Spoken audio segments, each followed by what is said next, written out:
Aku udah gak sabar banget nih. Setelah sekian lama kita nggak jalan-jalan di rumah aja. Besok kita bisa jalan-jalan. Yeay! Udah siap-siap belum? Dikit lagi. Oke, yuk kita rapikan barang-barang kita. Baju jangan lupa. Siap. Alat mandi. Oke. Tisu basah. Bawa nggak ya? Bawa, Ci. Bawa ya, apalagi lagi seperti ini harus bersih ya. Tisu kering. Nah, ini dia yang paling penting buat kita foto-foto nanti di sana ya. Hand sanitizer. Hey, yang kurang deh. Wah, udah suasana Papua nih. Kalian udah siap kan? Sudah dong, lihat nih tasnya penuh. Yes. Aku udah gak sabar nih buat besok. Aku besok mau naik perahu di Danau Sentani. Wah, udaranya pasti sejuk banget di sana. Aku mau masuk rumah Honai. Wah. Mau belajar tari salju, Jo. Aku juga. Seru banget. Udah jam berapa? Jam berapa ya? Yuk, saatnya kita tidur. Oke. Besok. Ya, ayo. Yuk. Aduh, ini tasnya kepenuhan nih. Aduh. Oke. Yuk, kita tidur yuk.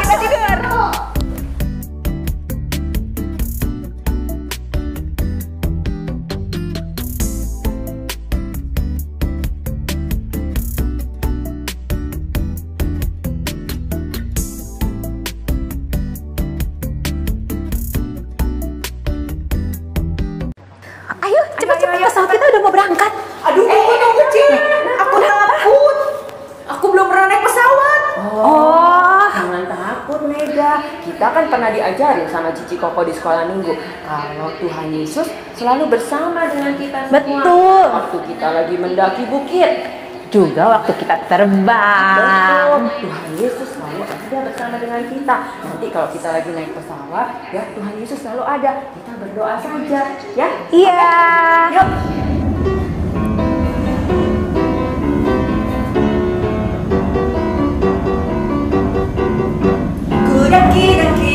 Daki gunung yang tinggi. Ku turun lembah yang dalam. Ku melintasi padang rumput hijau terbentang. Yesus besertaku.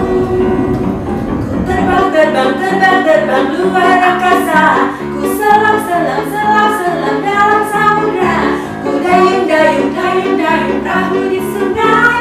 Yesus besertaku. Di kanan kau ada, di kiri kau ada, di atas dan di bawah kau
akhirnya kita sampai di Danau Sentani. Iya. Pemandangannya bagus banget.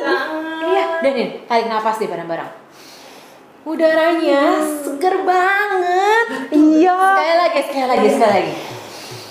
Wah, sejuk banget. Ya.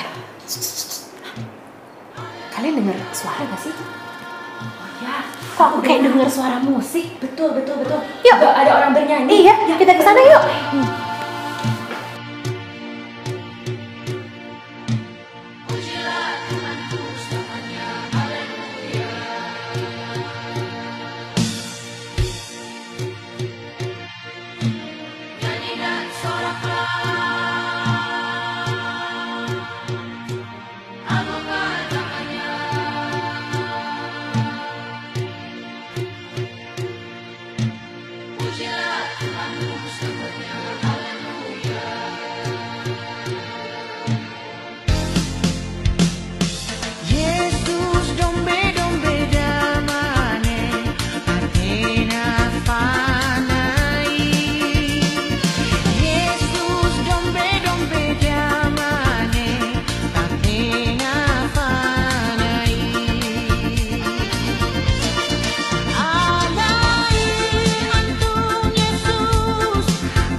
Tadi bagus banget ya lagu yang kita dengarkan. Iya. Judulnya Yesus Dombe-Dombe. Iya, betul. Apa sih artinya, Ci, lagunya? Oh, Yesus Dombe-Dombe itu artinya Yesus adalah gembala kita. Ya, jadi lagu tadi itu menceritakan tentang puji-pujian mereka. Mereka mau memuji Tuhan Yesus yang adalah gembala, yang adalah pemimpin hidup kita. Oh. Abis ini kita mau kemana? kita kan udah janjian mau ke rumahnya Pak Yosi. Oh iya, aku kan mau masuk rumah Hona. Yuk. A few moments later.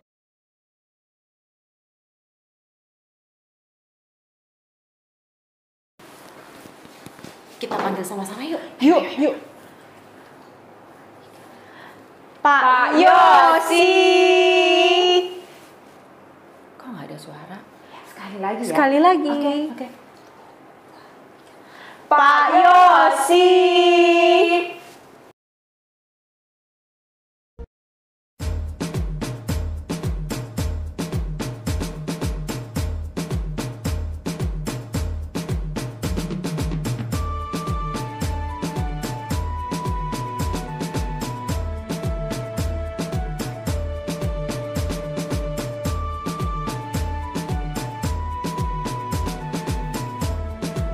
Selamat datang anak-anak di rumah saya. Wah. Ya, itu adalah salam khas orang Papua, salam umum di Papua kalau kita mau bertamu ke rumah orang. Nah, di sini saya akan mengenalkan beberapa budaya Papua kepada adik-adik. Salah satunya pertama adalah topi khas Papua. Ada beberapa macam topi khas Papua. Yang pertama terbuat dari burung cendrawasih. Biasanya itu kepala suku yang memakai. Kemudian ada juga topi yang seperti saya pakai. Ini dibuat dari bulu burung kasuari dengan hiasan kerang-kerang kecil di sisinya. Dan ini juga biasa dipakai untuk acara-acara tertentu atau upacara-upacara tertentu. Ya, anak-anak, kemudian saya mau mengenalkan tas orang khas Papua, biasanya disebut noken, terbuat dari serat kulit kayu. Noken ini ada dua macam, untuk laki-laki dan untuk perempuan. Kalau untuk laki-laki ukurannya tidak terlalu besar, karena biasanya mereka hanya pakai di selempang untuk membawa barang-barang sehari-hari mereka, seperti makanan, tas sabun, ataupun handphone kalau di kota.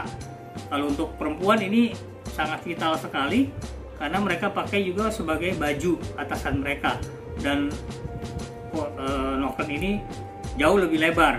Selain dipakai untuk baju, mereka pakai juga untuk membawa barang digantungkan di dahi mereka. Jadi kadang mereka membawa hasil kebun, membawa kayu bakar, bahkan menggendong bayi-bayi mereka di dalam noken. Itu khusus untuk para perempuan atau yang biasa kita sebut mama-mama. Kalau di Papua, perempuan itu disebut mama-mama yang sudah berkeluarga. Ini anak-anak, yang ciri khas orang Papua adalah koteka.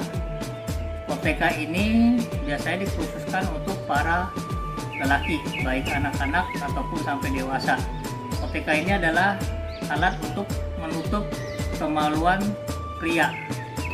Dan biasanya ini dipakai masih di suku-suku pedalaman. Kalau sudah di kota sudah modern, memakai baju seperti saya. Tapi kalau di pedalaman masih banyak yang memakai koteka untuk khusus laki-laki. Ini terbuat dari kulit labu yang dibolongin tengahnya, kemudian isinya dibuang hingga ini menjadi kosong.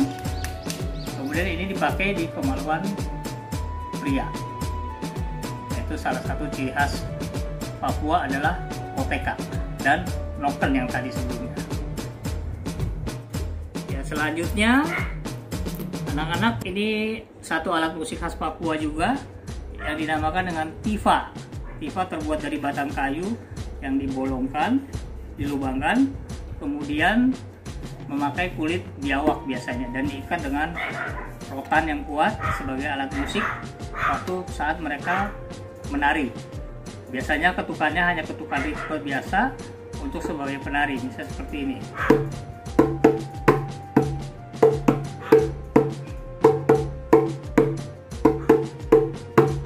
Ini salah satu alat yang vital juga, karena biasanya suku-suku di Papua itu mereka segala sesuatu dirayakan dengan tarian, baik itu ada upacara kemenangan atau ada kelahiran dan segala macamnya.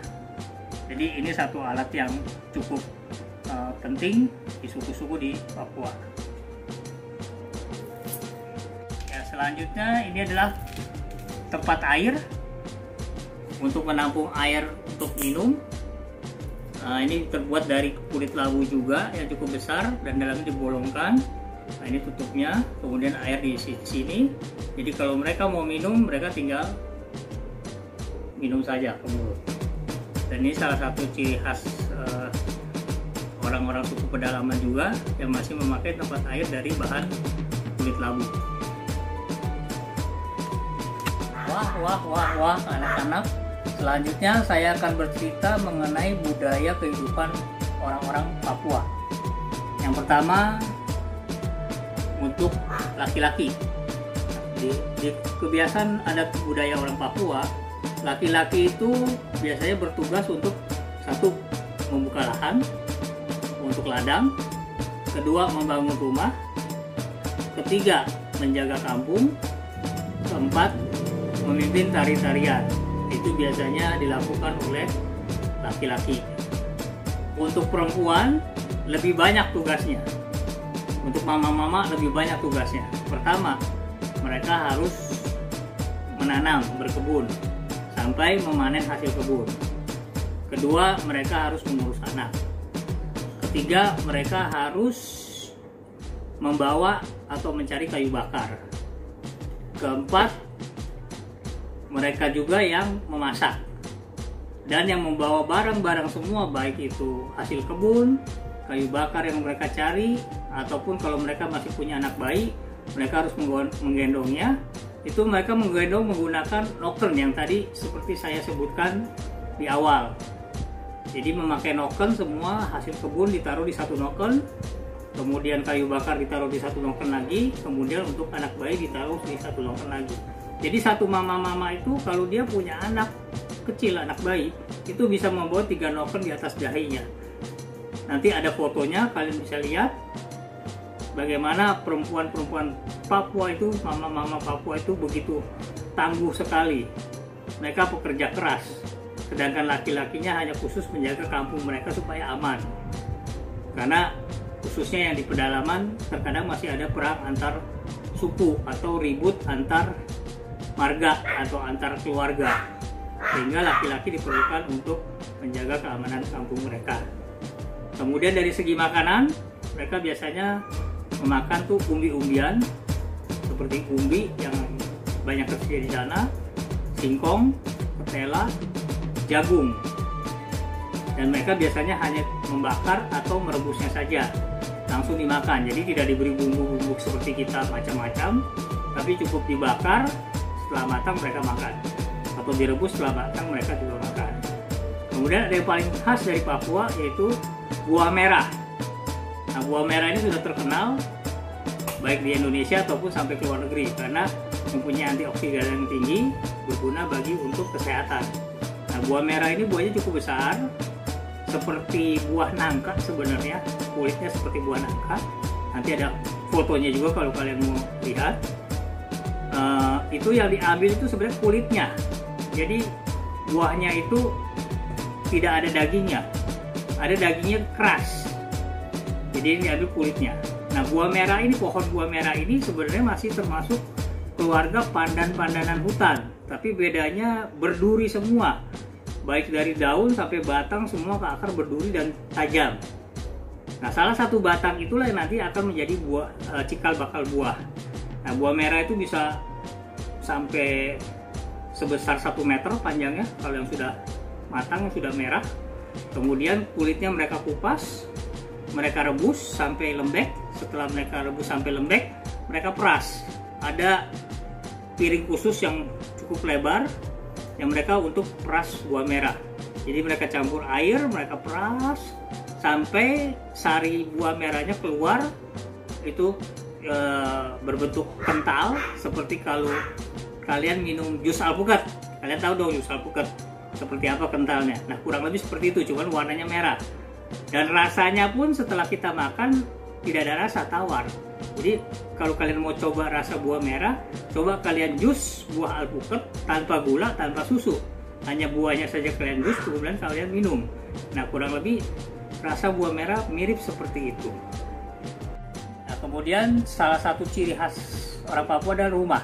Khususnya di suku-suku pegunungan, mereka mempunyai rumah bentuknya seperti jamur dan disebut honai. Dan itu rapat sekali terbuatnya, tidak ada lubang ventilasi karena di pegunungan itu dingin sekali, sehingga mereka buat hanya ada satu pintu keluar masuk. Biasanya di situ ya tinggallah satu keluarga, dan honai itu biasanya ada dibagi beberapa. Jadi ada honai rumah perempuan, honai rumah laki, dan honai dapur untuk memasak. Yaitu ciri khas rumah orang Papua yang kita sebut nama honai. Ya, kemudian saya akan menceritakan mengenai perkembangan agama-agama di pedalaman.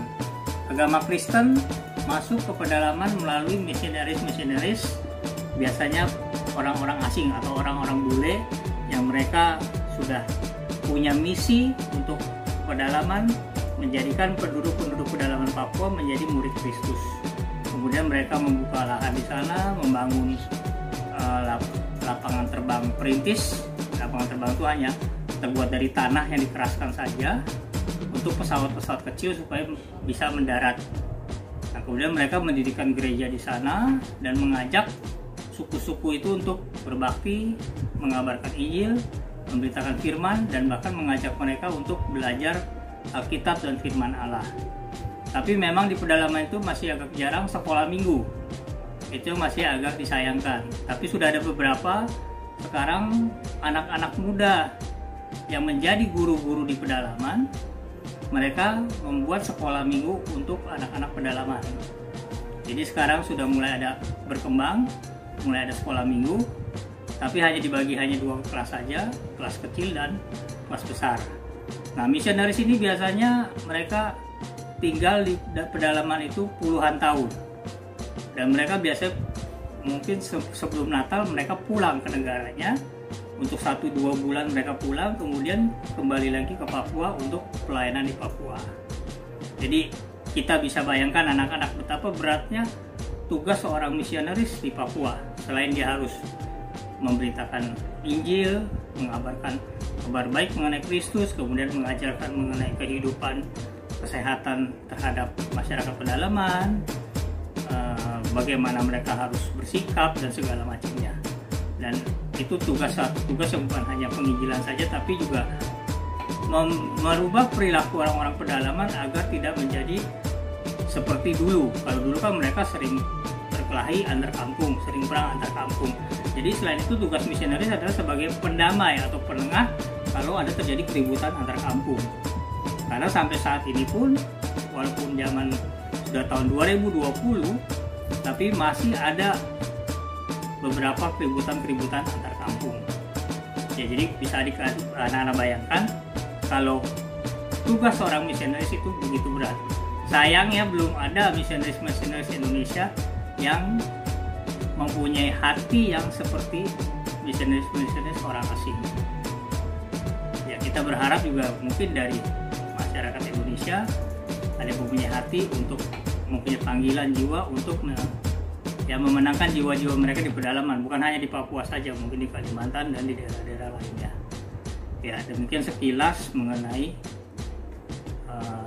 cerita pengabaran Injil di pedalaman. Ya, kemudian anak-anak, kalian perhatikan apa yang saya pakai saat ini. Ini adalah baju batik, tapi kalau kalian perhatikan ini adalah motif khas Papua. Di mana khas Papua itu motif batiknya, gambarnya selalu ada burung cendrawasih, kemudian memegang tifa. Ya, jadi burung cendrawasih memegang tifa. Itu salah satu cirinya. Ada juga yang ciri lainnya, gambarnya rumah honai. Nah, rumah honai itu adalah rumah khas Papua, khusus di suku-suku di pegunungan. Jadi ini adalah salah satu budaya yang baru, yang modern di Papua. Sekarang banyak sekali peminatnya, orang-orang Papua memakai batik Papua. Bukan hanya di Papua saja, bahkan sudah sampai di Jakarta sekarang. Di Jakarta pun sudah ada yang menjual batik khas Papua. Kalau anak-anak mau coba atau papa mama mau beli, bisa cari di online juga banyak yang sudah jual. Siapa tahu bisa menambah koleksi batik papa mama kalian atau batik kalian sendiri. Ya, terima kasih anak-anak karena anak-anak telah mau berkunjung ke tempat saya untuk lebih mengenal budaya dan orang-orang Papua. Mereka adalah saudara-saudara kita, saudara-saudara seiman kita. Dan kita juga selalu saling menghormati saya kepada mereka. Ya, mudah-mudahan ini membuat anak-anak mempunyai gambaran mengenai orang-orang Papua. Sekali lagi saya sampaikan terima kasih atas kunjungan anak-anak ke tempat saya. Wah, wah, wah, wah. Salam, terima kasih. Dah.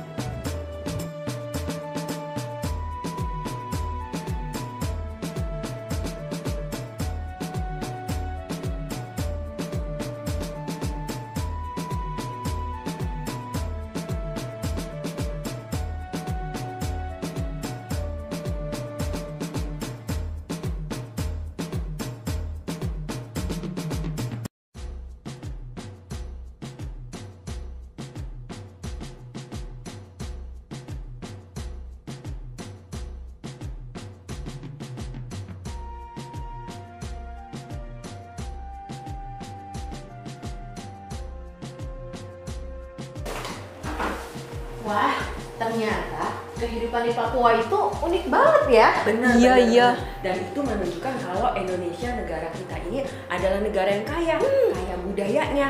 Ya. Ih, Cici, aku kan mau belajar tari sajojo. Oh iya. Kita belum lihat loh. Tuh. Ih, itu sanggar kayaknya ya. Ya ya ya. Yuk. Yuk, yuk.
Sajojo. Sajojo. Wah, kaliannya bagus banget ya. Seru banget. Meriah banget. Benar. Teman-teman, kalian pernah dengar nggak cerita kalau dulu di Papua orang-orangnya tidak mengenal Tuhan Yesus? Iya, aku pernah dengar. Jadi penduduknya itu percayanya atau menyembahnya itu ke batu, pohon, atau gunung. Oh, iya. Nah, tapi satu ketika ada orang yang datang dari negeri jauh sekali untuk datang ke Papua. Mereka khusus mau menceritakan kepada orang-orang di Papua tentang Tuhan Yesus. Yuk denger ceritanya. Yuk.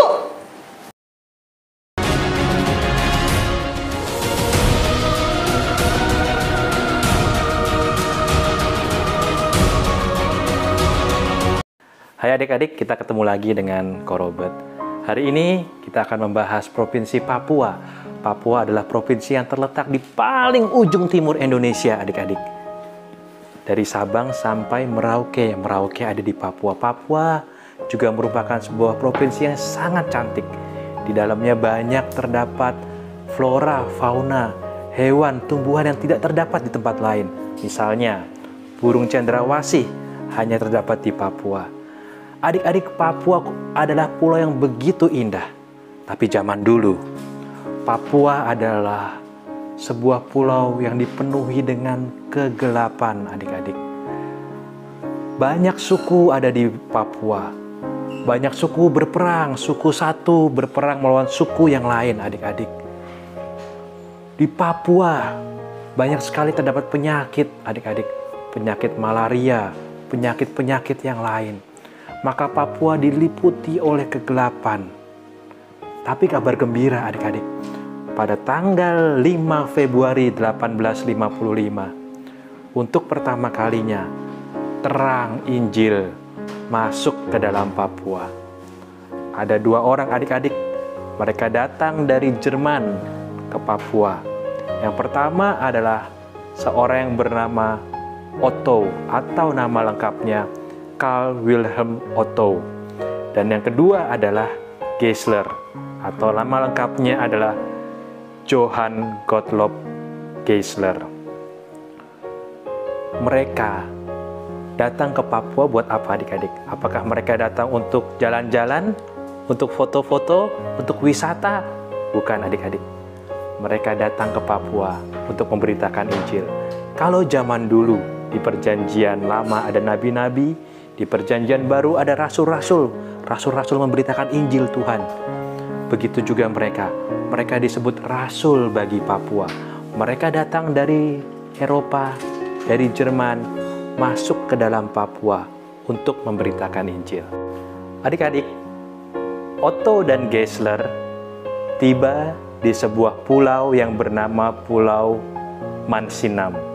Pulau Mansinam terletak di bagian selatan di bawah Manokwari adik-adik. Dia berjarak 6 km dari Manokwari. Nah, tapi adik-adik, perjalanan Otto dan Geisler dari Eropa tidak semudah itu adik-adik. Mereka berangkat dari Belanda, dari sebuah kota yang bernama Rotterdam pada tanggal 26 Juni tahun 1852. Dari Rotterdam, menggunakan kapal layar, mereka berjalan selama 4 bulan di atas kapal adik-adik.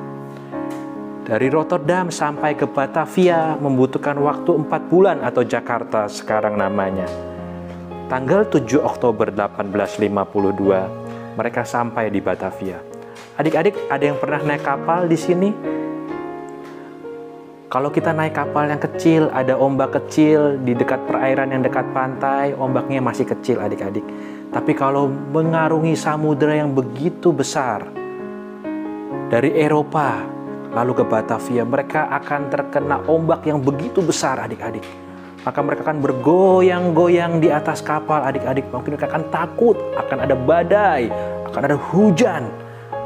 Adik-adik, tapi selama 4 bulan, Otto dan Geisler berangkat di atas kapal. Mereka mengalami yang namanya pusing di kapal.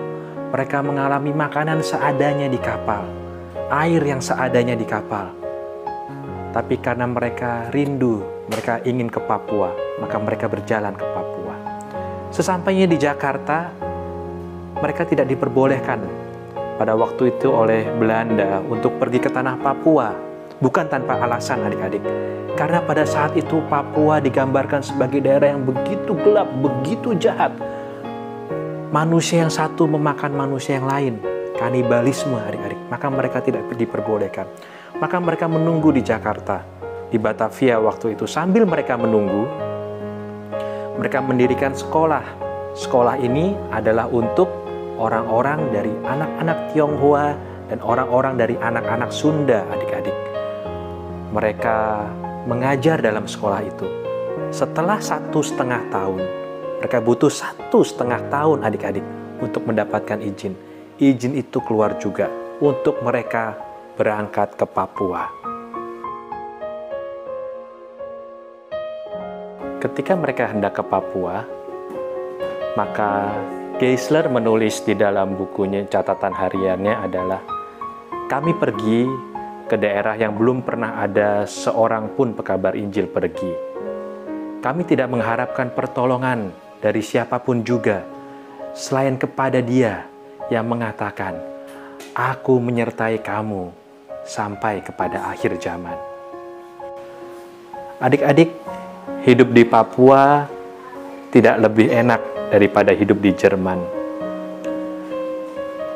Mereka harus meninggalkan keluarga yang mereka kasihi, mereka meninggalkan teman yang mereka kasihi, mereka meninggalkan suatu tempat yang begitu nyaman untuk mereka pergi ke Papua. Dalam hati Otto dan Geisler, pastilah mereka memiliki kesedihan, tapi kerinduan itu melebihi kesedihan itu adik-adik. Maka pada tanggal 5 Februari 1855, mereka tiba di Pulau Mansinam di tanah Papua. Setelah mereka sampai di tanah Papua, pada tanggal 5 Februari 1855, maka ketika mereka menginjakkan kaki di Papua, mereka berkata, dengan nama Tuhan, kami menginjakkan kaki di tanah ini. Mereka menginjakkan kaki, adik-adik, di tanah Papua. Dan mereka bilang hanya karena pertolongan Tuhan saja. Lalu apa yang mereka lakukan di tanah Papua adik-adik? Ada paling tidak 5 hal yang mereka lakukan di tanah Papua. Mereka bukan buat senang-senang yang di sana. Yang pertama kali mereka lakukan adalah mereka pelajari kebudayaan, mereka mempelajari adat orang Papua, mereka mempelajari bagaimana perilaku penduduk Papua. Mereka coba menyesuaikan diri dengan makanan Papua adik-adik. Maka mereka belajar bahasa Papua. Setelah itu adik-adik mereka memberitakan Injil Tuhan. 1 tahun setelah mereka berada di Papua, mereka bisa membuka kebaktian adik-adik dalam bahasa Papua. Lalu mereka berhasil juga membuat sekolah pertama yang ada di Pulau Mansinam. Orang-orang datang ke sana, mereka bersekolah, mereka belajar membaca, mereka belajar menulis. Satu orang bernama Wallace mengatakan bahwa pada waktu mereka mengunjungi Otto dan Weber di Papua, maka mereka melihat Otto dan Geisler. Mereka membantu masyarakat memenuhi kebutuhan dagangnya juga setiap hari adik-adik. Jadi mereka mengajarkan kebudayaan kepada masyarakat Papua. Selain dari itu, Otto dan Geisler, mereka menyusun sebuah buku nyanyian dalam bahasa Papua dan mereka menerjemahkan Kitab Markus dan Kitab Matius beserta dengan buku katekismus ke dalam bahasa Papua adik-adik. Adik-adik, bukan hanya Otto dan Geisler. Mereka sampai di Papua tahun 1800-an. Tapi Korobot juga mau menceritakan satu orang lagi yang bernama dengan Don Richardson. Kalau tadi Otto dan Geisler berasal dari Jerman, maka Pak Don Richardson berasal dari Kanada, dari Amerika. Kalau Otto dan Geisler datang ke Papua tahun 1800-an, maka Pak Don datang ke Papua pada tahun 1900-an. Tepatnya pada tahun 1962 adik-adik. Pada waktu itu, Pak Don Richardson, istrinya, dan seorang bayi adik-adik yang berumur 7 bulan. Mereka datang dari Kanada ke Papua. Kalau tadi kita lihat Otto dan Geisler, mereka ada di satu pulau yang bernama Pulau Mansinam di Manokwari, maka Pak Don Richardson pergi jauh ke pedalaman Papua, adik-adik. Mereka untuk pelayanan, mereka perlu naik kapal kecil, masuk ke dalam sungai-sungai di Papua, adik-adik. Mereka melayani suku-suku daerah pedalaman, suku Sawi, suku Haenam, suku Kamur, adik-adik. Ketika mereka masuk ke daerah pedalaman, mereka belajar bahasa Papua, adik-adik. Mereka melihat bahwa masyarakat Papua sangat gelap, adik-adik. Mereka suka berperang. Mereka saling memakan satu dengan yang lainnya, adik-adik. Bahkan digambarkan di rumah orang Papua, di atasnya akan ada tengkorak dari musuhnya, adik-adik, yang sudah mereka bunuh. Ketika Pak Don Richardson menceritakan tentang cerita Tuhan Yesus dan sampai kepada kejadian mengenai Yudas Iskariot yang mengkhianati Tuhan Yesus, maka untuk masyarakat Papua waktu itu, Yudas Iskariot adalah seorang pahlawan karena berhasil mengkhianati. Maka adik-adik, begitu gelapnya nilai pengertian masyarakat Papua pada waktu itu. Ada sebuah klip 1,5 menit tentang pelayanan Pak Don Richardson ini yang berjudul Never the Same. Mari kita saksikan bersama-sama. Father began an unforgettable journey. I was just 7 months old when they moved deep into the jungles of Papua. We made our home among a small tribal group known as the Sawi. My dad learned the language, my mom treated the sick, all with the purpose of telling them about Jesus. But the people did not respond. The Sawi were headhunters. They were cannibals. They lived in a constant state of war. As time passed, we began to lose hope that the gospel would take root. My parents were faced with a decision. Finally, Dad explained to the Sawi that if they kept on fighting, we could no longer stay. But the Sawi were desperate to keep us around, so they finally agreed to make peace with each other. In order for that to happen, each Sawi village gave an infant, a baby boy, to their enemies, and this child became known as the Peace Child. It was through this unexpected exchange, buried deep in their culture, that my parents were given a perfect opportunity to share the gospel with the Sawi, to explain to them that God sent His very own Peace Child, Jesus, to make peace with us. Adik-adik, seperti yang tadi kita sudah saksikan cuplikan film dari Never the Same. Adik-adik, digambarkan di situ pada akhirnya Pak Don berhasil menginjili Papua karena ada anak perdamaian, adik-adik. Ketika satu suku berperang melawan suku yang lain, maka untuk menjamin kedua suku itu hidup dalam damai adalah mereka menukarkan anak, adik-adik. Anak suku A dikasih suku B, anak suku B dikasih ke anak suku A. Maka begitulah ada perdamaian di antara para suku. Adik-adik, begitulah Pak Don menceritakan Tuhan Yesus sebagai anak perdamaian. Tuhan Yesus diberikan oleh Allah Bapa kepada manusia untuk mendamaikan kita dengan Allah Bapa. Seperti tertulis dalam Yesaya 9 ayat ke-5. Sebab seorang anak telah lahir untuk kita, seorang putera telah diberikan untuk kita. Lambang pemerintahan ada di atas bahunya, dan namanya disebutkan orang penasihat ajaib, Allah yang perkasa, Bapa yang kekal, Raja damai. Allah telah mengutus putranya untuk menjadi pendamai dan mengakhiri perang terhadap dosa dan kematian. Maka adik-adik, anak perdamaian di Papua mendamaikan antar suku. Anak perdamaian Tuhan Yesus mendamaikan kita dengan Tuhan. Dan inilah berita yang disampaikan oleh Pak Don Richardson untuk orang-orang di Papua. Adik-adik, apakah pelayanan berjalan dengan tanpa hambatan? Tidak, adik-adik. Susah untuk melayani. Adik-adik tahu, Bapak Otto, dia harus meninggal di tanah Papua waktu dia masih muda, 36 tahun usianya. Dia digigit oleh nyamuk malaria, adik-adik, dan dia meninggal di sana. Bapak Geisler pulang ke Eropa. Tapi dia tidak lama tinggal di Eropa, adik-adik. Pada waktu usia 40 tahun, masih cukup muda, Pak Geisler juga meninggal. Pak Don Richardson dan keluarganya menaruh dirinya terus-menerus dalam bahaya, adik-adik. Ketika mereka harus menyusuri sungai berhari-hari, sungai kecil dengan kano yang kecil. Ada buaya mungkin di sungai, ada suku-suku lain yang melihat ini ada orang asing datang, kulitnya berwarna putih berbeda dengan mereka. Maka mereka menaruh diri mereka dalam bahaya, adik-adik. Mereka harus hidup di tengah perang antar suku, mereka harus hidup di tengah penyakit. Maka terdapat banyak rintangan dalam melayani. Tapi dengan kerja keras mereka, dengan ketekunan mereka melayani, adik-adik, kita sekarang bisa melihat bahwa Papua mengenal Injil Tuhan. Maka di tempat di mana dulu Otto dan Geisler mendarat untuk pertama kalinya, dibuatlah sebuah tugu, sebuah monumen yang bernama Rara Mabepye, adik-adik. Untuk mengingat Otto dan Geisler menginjakan kaki pertama kali di Pulau Masinam. Adik-adik, lalu di pulau yang sama, di Pulau Masinam, terdapat patung raksasa Tuhan Yesus setinggi 30 meter. Maka mengingatkan kita bahwa Papua menyembah Tuhan Yesus. Papua diberkati oleh Tuhan Yesus, adik-adik.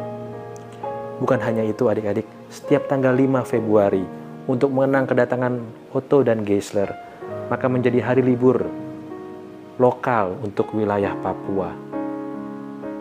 Sekitar 2 atau 3 tahun lalu, Ko Robert pernah mendatangi Papua dan waktu itu Ko Robert terheran-heran, adik-adik. Sewaktu Ko Robert mendarat di Bandara Sentani, keluar naik mobil sedikit, maka Ko Robert melihat Tugu Missionaries Aviation Fellowship MAF berdiri di situ. Lalu sepanjang jalan Ko Robert mau pergi di jalanan, maka Ko Robert bisa melihat banyak sekali gereja di mana-mana. Sebelah kanan jalan, sebelah kiri jalan. Sebuah pulau yang tadi tidak mengenal Tuhan Yesus, sekarang ada banyak gereja berdiri di sana, adik-adik. Ini adalah berkat pelayanan orang-orang yang cinta dengan Tuhan Yesus. Adik-adik, pada waktu Geisler masih remaja, dia terkesan ketika dia membaca satu ayat di pintu sekolah yang menyentuh hatinya dia. Ayat itu berbunyi, "Pergilah ke seluruh dunia dan beritakanlah Injil." Lalu Geisler menyerahkan dirinya menjadi penginjil dan penginjil untuk Papua.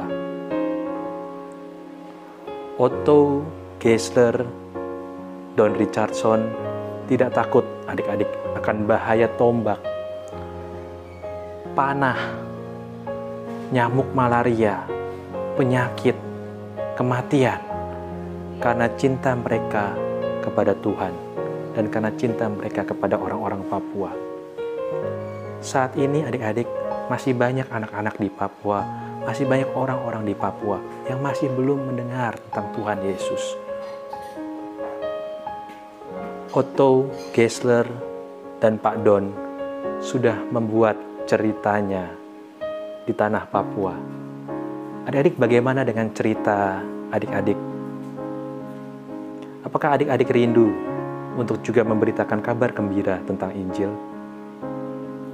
Tuhan Yesus, kabar gembira Injil Tuhan Yesus kepada orang lain.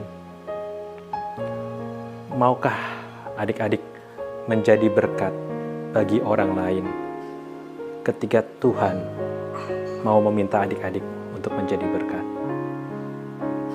Semoga kita bisa belajar bersama-sama dari kesaksian hidup Otto, Geisler, Don Richardson, dan pekerjaan Tuhan yang sungguh luar biasa di tanah Papua. Amin.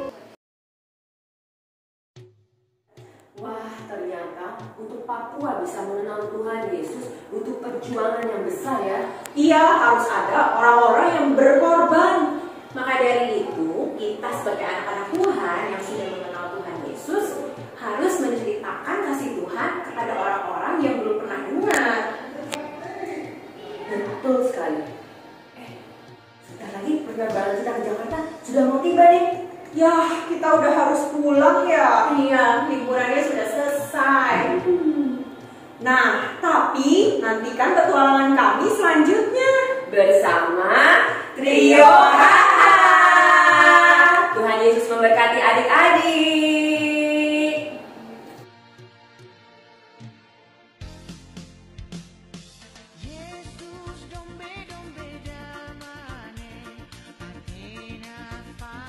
Adik-adik, jangan kemana-mana dulu ya. Setelah ini kita kumpul di Zoom meeting dengan kode dan password yang ada di layar. Atau kalian juga bisa langsung klik linknya di description. Oke, ditunggu ya. Ada kuis berhadiah dan juga challenge buat kalian semua. Oke, bye.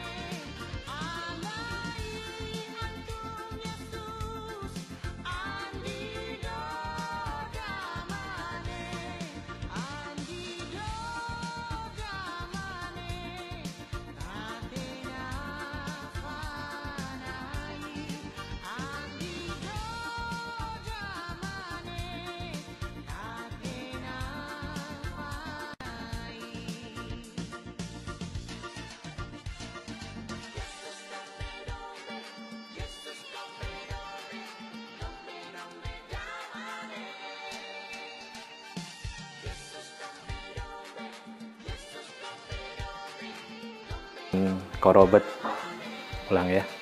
Hai adik-adik, kita ketemu lagi dengan